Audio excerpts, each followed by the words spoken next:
He's a West Coast kid who turned his back on the comfortable climate of Cal Berkeley to embrace the tradition, the pressure, the cold, and the big house at Michigan to play his college football. And why not? Ann Arbor seems to be a breeding ground for NFL quarterbacks, with 6 currently employed in the National Football League.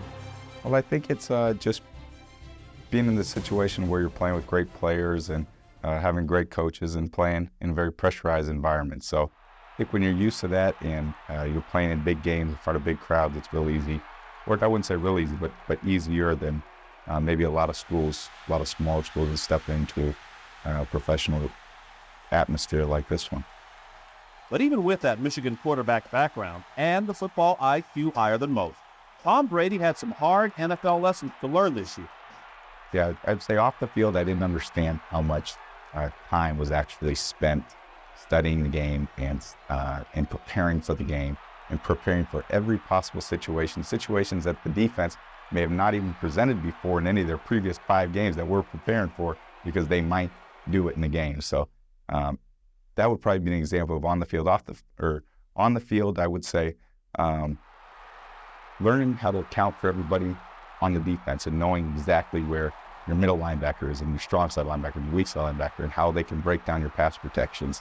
And what happens when, everything, you've got to read on everything before the snap, and then once the ball snapped, everything completely changes and you're going from one place to another. And sometimes my coach made a point to me, he said, God, Tommy, you're trying to see everything, and instead you're seeing nothing, which was a great piece of coaching advice.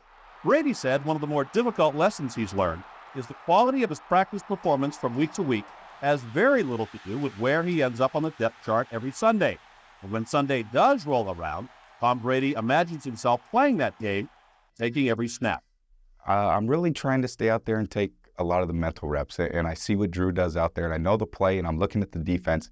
When the ball snapped, I say, God, what would I have done on that play? Or why didn't Drew go there? Or, wow, I see exactly what he was thinking on that. Or what would I have done differently?